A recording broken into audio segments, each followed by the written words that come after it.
Hey guys, welcome to my very first ever true crime ASMR video.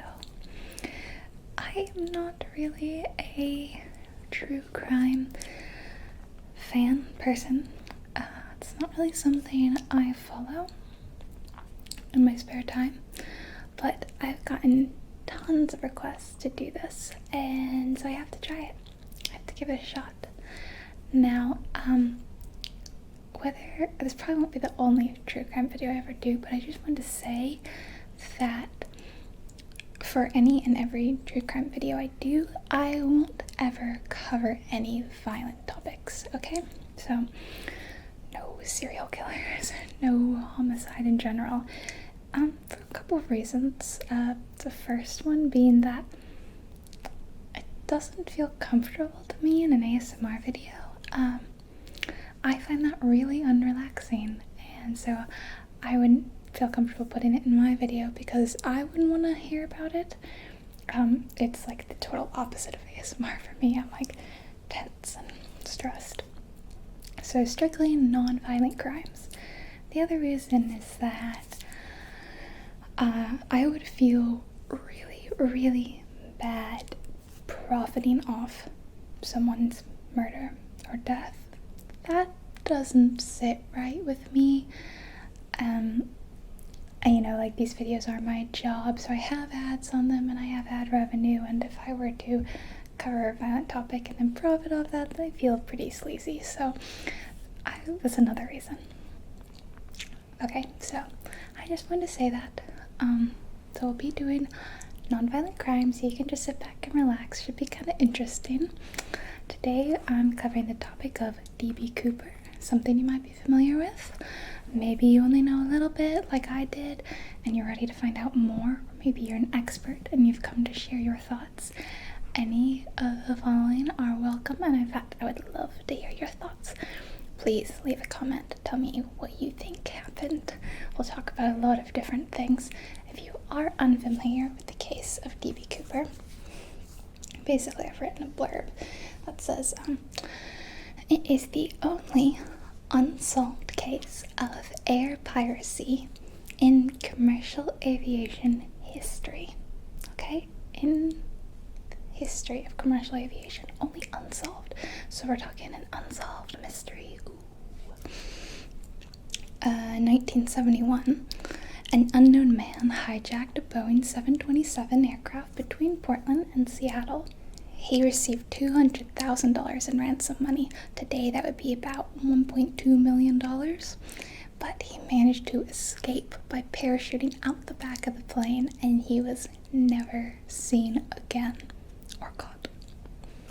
So I've pretty much split my notes. I spent like all yesterday researching this topic, getting really into it and like getting really excited, coming up with my own conjectures and theories, and I split it into three parts. There's the hijacking, where we talk about how it went down, what happened. The search, where we talk about sort of what happened right after and what attempts were made to find the culprit. And then the third part is the suspects. Now, a lot of people have been questioned and suspected of being the hijacker. And I won't talk about all of them because there's a lot, but I've picked 4 that I find really interesting, and we'll discuss them. So, might be kind of a long video, so strap in, put your headphones on. Hopefully you find something really interesting in this video, but mainly I just hope you find it relaxing, because I'm going to do a relaxing soft-spoken voice today for my soft-spoken fans. So part 1 is the hijacking. Now this happened on November 24th, 1971. That is the day before Thanksgiving. A middle-aged man goes up to the counter at Northwest Orient Airlines and he buys a one-way plane ticket in cash under the name Dan Cooper. Dan Cooper, not D.B. Cooper? Yeah, there was a bit of a news communication later which led to the name D.B. Cooper being really made famous, and I'll talk about that in a minute. It's not really important right now. Keep in mind, guys, this was the 70s. Things were a lot more lax then when it came to airfare. You could just walk up and buy a cheap ticket like it was a bus ticket and go about your merry way, and security was much, much more lax. So he's in business attire. Looks like your typical middle-aged businessman. He's carrying a black attaché. The FBI describes him as nondescript. He's just like your average height, average guy. He gets on the plane. He orders a bourbon and soda before takeoff. Now, right after takeoff, the plane leaves at 2:50 Pacific time. Cooper hands a note to the flight attendant that is nearest him. Her name is Florence Schaffner. I'm going to mention her a couple times. Remember, Schaffner is the flight attendant who's handed the note. Now she takes the note, and she figured, oh, this is just some business guy's phone number or something. I will just drop it in my purse. I'll look at it later. It doesn't matter. And he then realizes she hasn't looked at it, so he leans in close to her and he whispers, "Miss, you'd better take a look at it. I have a bomb." So later that note went missing, but Schaffner does remember that the note did say that he had a bomb. So the note said so, and he told her he has a bomb. At this point, he opens up his black attaché case, and she looks inside to see several wires, red cylinders, and a large battery in there. So was it a bomb? I don't know, but I don't think she was going to take any chances. He then asks her to sit down with her, and after she does so, he writes down his demands.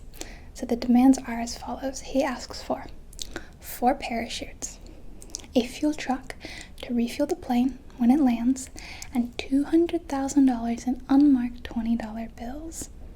So Schaffner takes the note, she takes it up to the pilots, who become aware of the hijacking that's going on, the list of demands, and they contact air traffic control. Air traffic control contacts local authorities. Soon everyone knows what's going on.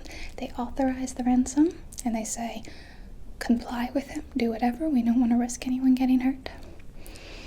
And they take the time to gather up the money from local banks. So while they do that, the plane just circles Puget Sound for a couple of hours, and they told the 35, 36 passengers, I wasn't sure which number because I read both numbers in different accounts.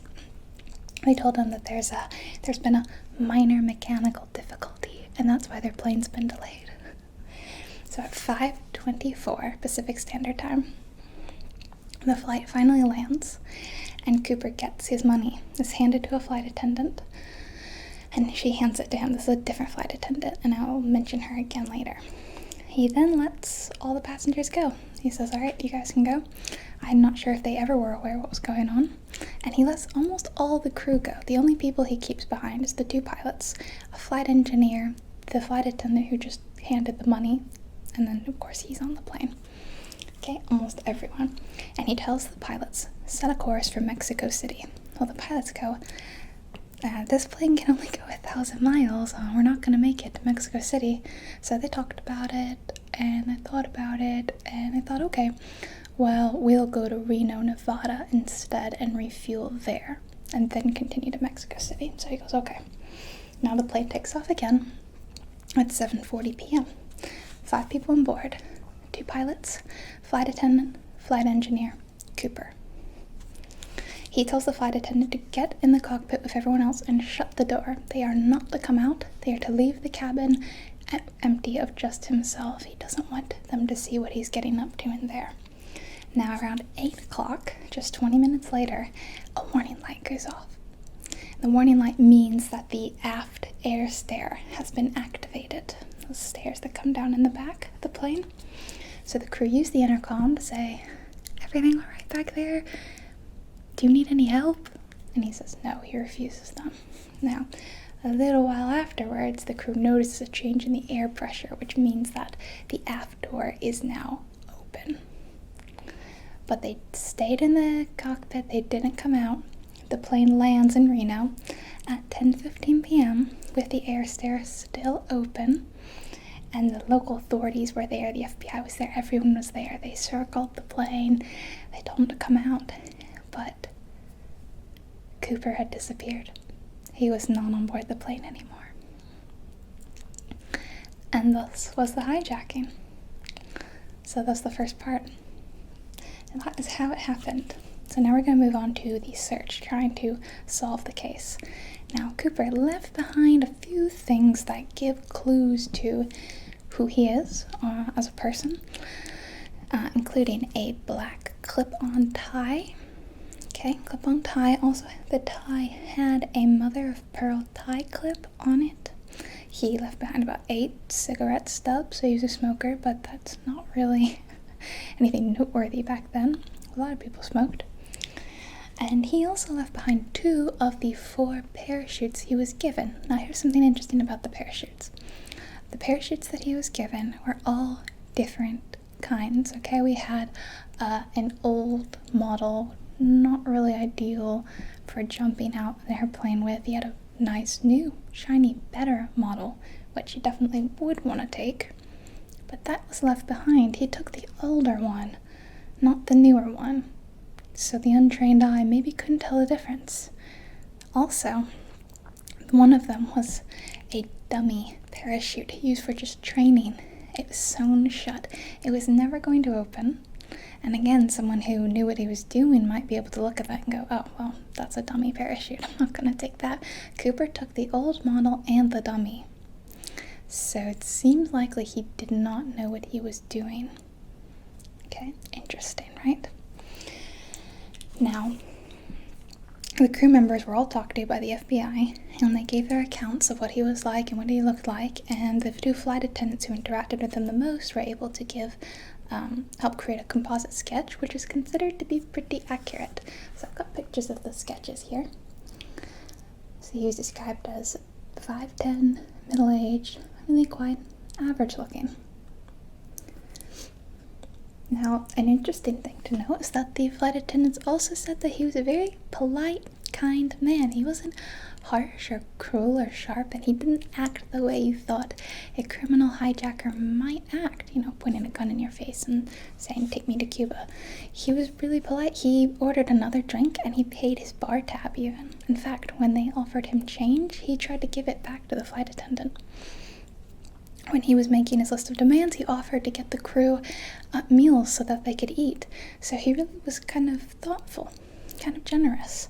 He also seemed to be familiar with the local area, as at several points he'd point out the window and he would say, "Oh, that looks like Tacoma," or something, So interesting. Fingerprints were also able to be lifted from the tie, and later we got a DNA sample from it. But it's kind of inconclusive. Does that DNA belong to him? Did someone else put the tie on him? It was just a clip-on. Was it not even his tie? So you can't say for certain that the DNA belonged to Cooper. So it's not really considered a great piece of evidence, but there were fingerprints lifted on the scene. So one of the very first persons of interest was a man named D.B. Cooper. Remember that? So D.B. Cooper had a minor criminal record, but he was pretty much immediately ruled out as a suspect. I think he had an alibi. Basically, he wasn't really ever seriously considered. However, a news reporter heard this, and in a rush to get his deadline, to meet his deadline, he confused the name and used the name D.B. Cooper and not Dan Cooper, which was the pseudonym that had been given. And then another reporter picked that up, another, and so on and so forth. And soon, the general public only knew the name D.B. Cooper, and it lives in infamy now. But you know that his actual name that was given was Dan Cooper. Dan Cooper is also the name of a Canadian comic book hero, which led people to maybe believe he was Canadian and was a fan of this comic book, of this character. Now, there were 5 planes trailing the plane while it was going to Reno from Seattle. And none of the pilots could see anyone jumping out the back or activating a parachute. Now, that's not really surprising considering it was pitch black, it was dark outside, and it was raining. So all these factors, coupled with the fact that he didn't seem to know what he was doing given the parachutes he took, leads us to believe that he might not have even survived this jump. Maybe he didn't even activate his parachute. He might not have known how in the heat of things. One of the parachutes he took was a dummy one that was never going to open. So It's dark, it's raining, he's over the mountains, it's 15 degrees Fahrenheit outside, and he's not dressed for the mountain wilderness. He's wearing business clothes and business shoes. So it's highly likely that if he did even land and survive the fall, he might not have made it in the wilderness with all his money. Did he not? That's part of the mystery. So it's estimated that he jumped at 8:13 south of Mount St. Helens. Now I've got some maps here, and I'll show you the map that I have. So this first one that you're looking at shows you the original flight. So you've got Portland and Seattle. That was the first flight from Portland to Seattle. The next one goes from Seattle to Reno. But as you can see, well, it's the same kind of flight path. The flight from Seattle goes through Portland. And if you see right above Portland, the little kind of gray blob, that is his estimated landing zone, his drop zone. And I'll zoom in a little bit more. Here's the kind of the estimated zone where it is around Lake Merwin. This is a really, really rudimentary kind of polygon that I made. It's really not very good. Don't take that, as fact. I whipped that together, the map, really quickly, so it's not super accurate. So they did searches on foot. They went on boat and searched the local lakes. They went door to door, local farms, asking if anyone's seen this guy, anyone's seen anything suspicious. Maybe you saw someone drop out of a plane. Nothing. Cooper does not show up. I cannot find him. Now you may be wondering, Allison, what about the money? Surely they could trace the money. Well, yes, they could. After all, they had the serial numbers of all these bills, and they had microfilm photographs of all of them. The serial numbers of most of the bills started with L. They knew what they were doing. They wrote it all down. They immediately distributed those serial numbers to places that handled a lot of cash very quickly, like casinos, racetracks. They gave them to law enforcement. They said, keep an eye out for this money, and we're offering a 15% reward, maximum of $25,000 for the information or the return of the money. Nothing comes up. Nothing turns up. No money is found, okay? A year later, they make these numbers public. They're like, all right, well, we'll just give it out to everyone. Everyone can see the serial numbers. Can anyone find these bills? At this point, they start offering rewards, just right and left. Anyone who can just turn in one bill that matches these serial numbers is going to get a reward. There were a lot of near matches, very close, but not a single genuine bill from the ransom shows up until 1980. So, on February 10th, 1980, a little 8-year-old boy named Brian Ingram was vacationing with his family along the Columbia River. They were a place called Tina Bar. So Brian's digging a riverbank, he's having fun, and he uncovers 3 packets of cash bundled in rubber bands, and it's badly disintegrated. Well, the FBI examined the money, and they determined that this was part of the ransom money. It was even arranged in the same order as when it was given to Cooper, except for about 10 bills missing from one of the packets. So did that money fly out? Did he take it out? It's very interesting, but these are the only bills to be discovered so far. If we look at that photo again, I'll show it to you.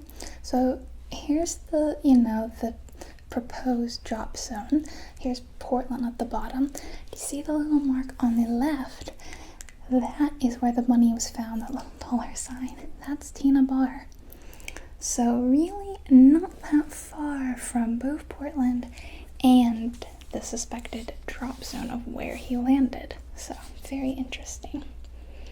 Now, it is worth to point out that later evidence suggested that this original proposed drop zone was not accurate. In fact, based on something that the pilot later said, they believed that maybe his drop zone was here in this one on the bottom right near the Washougal River, which would have put it, I believe, downstream or upstream, that it was a possibility that it could have flowed from this Washougal River to Tena Bay. But very recently, actually, while I was researching this yesterday, because I spent all day doing it, I actually came across a article from just a few days ago, I think 3 days ago now. I mean, this is a decades-old case, and here's a new piece of information. How crazy, right? So basically, a scientist who's been investigating this for years, he's been the guy to lead the investigation, looking at the tie he left behind, examining it up close under microscopes, trying to find little microscopic clues that would give any sort of hint as to information about him himself, or any clues. Well, he examined the bills recently, and he was able to look at the tiny little microscopic bits of algae that were embedded in the money. And what he realized was he was able to establish a time frame when the money went in the water based on the species of algae. Isn't that fascinating? So Tom Kay, who's the study's lead author, he said, the diatoms that we found on the Cooper money are a spring species. They bloom in the spring. They do not bloom in November, when Cooper jumped. So Kay suggests that since there was only the one season of diatoms on the bill, it's possible that the money came out of the water and landed on the Tena Bar after a short period of time. So the money wasn't floating in the water for years. I find this really interesting. So was the money only there for a few months before Brian found it? Or had it been buried and then it washed into the river very recently? Maybe it had been buried there for years, but just not in the water, and it only recently been disintegrating. So I just think that this is a fascinating little clue that was only just kind of recently discovered, right? So that's part 2, the search. Now I'm going to move on to different suspects that I find interesting, and we'll talk about them. And let me know in the comments your thoughts on these suspects. I'd love to know. So on July 8th of just 2016, not that long ago, that was when the FBI officially suspended the investigation. So that's why it was open from 1971 all the way up until 2016, at which point the FBI was like, we have to focus our efforts on more pressing matters. We can't keep working on this case. But local field offices are continuing to accept legitimate physical evidence, and all the case files compiled over this 45-year ongoing investigation are preserved at the FBI headquarters. And actually, I'll put a link in the description, wherever else I can remember, but you can go on the FBI website and you can read a 28-part packet that was compiled of evidence that's open to the public. So if you want to do your own little investigation, you can go on, you can read all of this evidence that's been made public. I'd love to know what you think. I had a quick look at it. So between 1971 and 2016, the FBI processed over 1,000 suspects, but not enough evidence could be found to point any one of them to the crime. So eventually they were all discounted, except for a few dozen who were more seriously looked into, but not enough evidence to implicate anyone. So I'm listing 4 that I find the most interesting. Okay, first we have Lynn Doyle Cooper. Same last name, which automatically makes me a bit suspicious because, I don't know, if I were going to commit a crime, I wouldn't use my same last name in my pseudonym. That doesn't make a lot of sense. Anyway, Lynn Doyle Cooper. So L.D. Cooper was accused of being the Cooper, the hijacker, by his own niece in 2011. So she remembers when she was a young girl, about 8 years old, she heard Cooper and another of her uncles planning something very mischievous in her grandmother's house, which is in southeast Portland.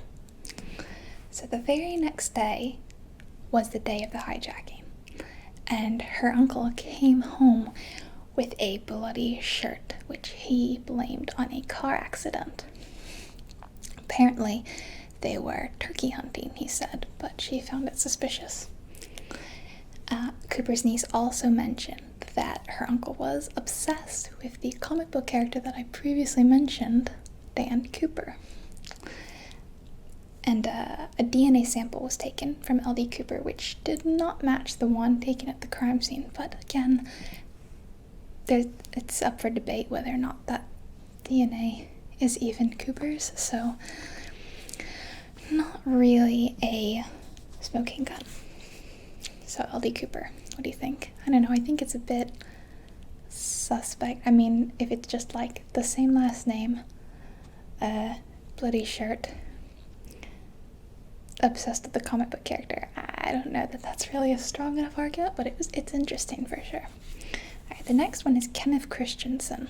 So, in 2003, Lyle Christensen was watching a TV documentary about D.B. Cooper, about the hijacking, and he became convinced that his late brother was the hijacker. So here's a few reasons why. So his brother passed away in 1994. He had been a trained paratrooper. He also worked for the same airline, which was Northwest Orient, as a mechanic, and then as a flight attendant, and then a purser based in Seattle. Christensen matches the same age of the subject, but he is a bit shorter than he was thought to be, and a bit lighter weight than the accounts. He's a smoker. He is left-handed, which it's suspected that the hijacker was left-handed just based on the position of the tie clip. It was put on from the left side. You know, it's not unlikely that a right-handed person could have done it. I think you might, but there's a reason to suspect that he was left-handed.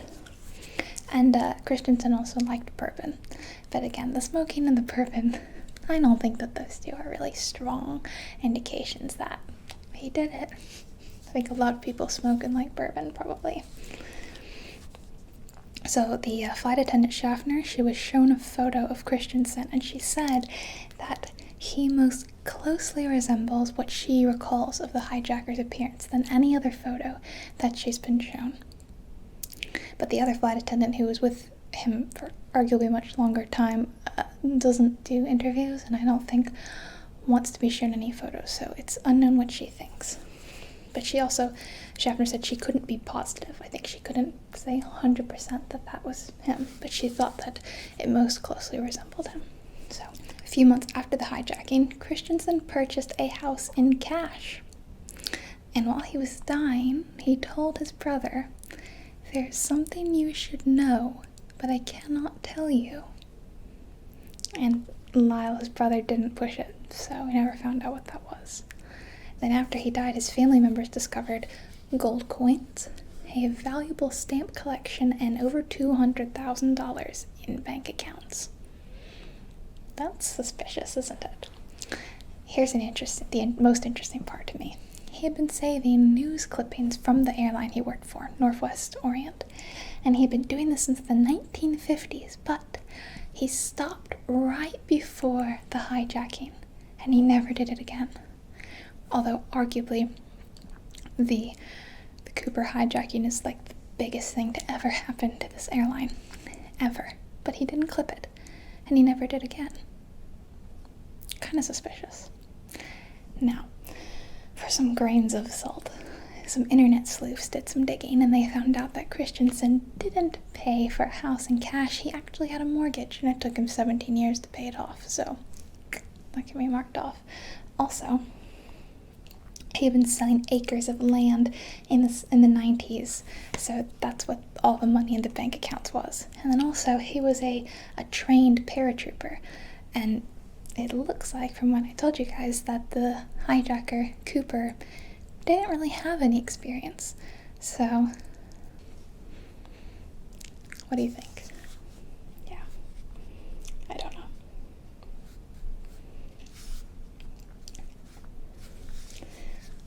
Richard Floyd McCoy Jr. This one is, I think, a lot of people believe to be Cooper, in fact, including a lot of FBI agents, so listen to this. So, McCoy Jr., he was an Army veteran. He did 2 tours in Vietnam. His second one was with the Green Berets. He was a helicopter pilot. After his service, he became a recreational skydiver, and on April 7th, 1972, he staged arguably the most well-known copycat hijacking. Okay, so this is just a year later, he pulls off a copycat hijacking. So here's the similarities. It was a Boeing 727 in Denver, Colorado, and he flashed what looked like a hand grenade, but it was actually just a paperweight. He shows this hand grenade and an unloaded gun to a flight attendant. She sits down and he gives her a list of his demands, which is 4 parachutes and $500,000. Flight attendant gives the demands to the pilots. He gets the money, he gets the parachutes, the flight takes off again, and he escapes with the money. But McCoy Jr. makes a mistake that the first hijacker, or the first hijacking, did not. He left behind his ransom demands, and a handwriting expert was able to go in and match that note to those of his military service records. And it was a match. They caught him just 2 days later, and they arrested him, sentenced him to 45 years in prison, and he had all the cash on him. They got that $500,000 back. So he goes to prison, he's off, he's gonna do 45 years. Just 2 years into his sentence, he escapes with several other accomplices by driving a garbage truck through the main gate. He makes it out, but the FBI tracks him down just 3 months later, and he is killed in a shootout. Quite the guy, am I right? So a lot of people think McCoy is Cooper, including a lot of FBI agents, like the one who killed him. In fact, the FBI agent who shot him was known for saying that when he killed McCoy, he also killed D.B. Cooper. So even he believed that to be. But there are things that don't line up.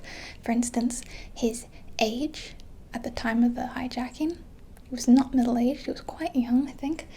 And his description, he just doesn't match the description at all. Along with his skill in skydiving, McCoy was a skilled parachuter, a skydiver, he was a pilot, he had all this knowledge that seems like the first hijacker did not have. And McCoy also has an alibi for the original hijacking. He was supposedly in Las Vegas the day of the hijacking, and because the next day was Thanksgiving, he was home with his family the next day. So what do you think? Was it McCoy? Was it Lynn Doyle Cooper? Kenneth Christensen? How about Dwayne Webber? So Dwayne Webber was a World War II Army vet. He had done time for burglary and forgery. Okay? When he was on his deathbed, he told his wife, "I am Dan Cooper." This meant nothing to her. She didn't know what to think of that. The name meant nothing to her, but a few months later, her friend told her the significance and about the hijacking. So she says, okay, and she goes to the library to research it. She finds a book written by Max Cooper called D.B. Cooper, What Really Happened? And inside the book, there were notations in the margins from her husband's handwriting. I find that really interesting. So she then remembers a nightmare that her husband had years back where he talked in his sleep, and he talked about jumping out of an airplane and leaving his fingerprints on the aft stairs. Weber also had an old knee injury, and when she asked what happened, he said that it occurred from jumping out of a plane. Interesting, right? So, another 2 things, although like I said, they're kind of circumstantial. He did also smoke, and he liked bourbon. But here's the smoking gun. So, or to me, this is the thing I find most interesting. Why I'm convinced it's Dwayne Webber. So in 1979, they took a trip to Seattle and the Columbia River, where Webber then, he took a walk by himself right in the Tina Bar area. And 4 months later, Brian Ingram discovers some of the ransom cash in the exact same spot. And based on what we learned recently, right, about the diadems on the bills, how they could have only been there a few months, I mean, that seems to line up perfectly, right? However, the FBI eliminated him as a suspect in 1998 because his fingerprints didn't match the fingerprints that they had taken at the scene, and also his DNA did not match the DNA on the tie. But again, that DNA on the tie could have been anyone's, and that doesn't necessarily mean anything. So those are the 4 suspects that I've written down. If I had to pick one of those 4, I would say it's Dwayne Webber, but again, I think it's totally possible that Cooper never even survived that jump and the money was lost. Although you'd think, say someone jumps out with a bag of cash, the body would have been recovered, the cash would have been recovered, it would have been blown away, scattered away, someone would have found a bill. No bills were found except for the ones that Brian Ingram uncovered, and the body was never found, even though they did extensive searches on foot. So it's very interesting, right? Now, one little last interesting anecdote is that there were several copycat hijackings, from 1972 on, so much that the FAA started requiring all Boeing 727 aircraft to be fitted with this device that would prevent the lowering of the aft air stair, which Cooper jumped off of. And it's now dubbed the Cooper vein. Another interesting thing is that it became a regulation as a direct result of this hijacking that all cockpit doors be fitted with a peephole so that the crew can look into the cabin, so they'll never be sitting in there blind, because he shut them in there and they couldn't see what he did. They never saw him jump out, so they can't be totally sure when he jumped. Because of that, that could have seriously helped the investigation if they could have been able to pinpoint exactly where he jumped. So, what do you think? That is actually all the notes I have taken on this. And that kind of concludes my very first true crime ASMR video. I hope I didn't talk too fast. I felt like I was getting really excited and talking really fast. And I just find it really interesting, and I get excited about it. So let me know your thoughts on the case below. I'd love to know what you think. If you have any theories, if you think one of those suspects that I mentioned did it. And if you have a suggestion for a future true crime ASMR video, no promises that I'll do it. I guess it depends on how well received this is. Although I had a lot of fun. I did have a lot of fun. And I do kind of have a couple of cases in mind that would be non-violent. Remember, that's my criteria. I don't want any murders or anything to happen, because that's, I guess, a little bit of punching is okay. A guy did jump out of an airplane, so I guess that's kind of violent, but did he survive? Did he escape with his hundreds of thousands of cash? Yeah, let me know what you think, because I'm really curious. It's launched a lot of talk in popular culture. A song was written about him, and although under the name D.B. Cooper and not Dan Cooper, but you know that it's Dan Cooper. Alright, that is going to conclude this video, my first ever true crime video. At the very least, I hope you are sleepy and relaxed. Maybe you got some tingles, who knows. Alright, I'll see you guys in my next video, okay? Have a great rest of your day.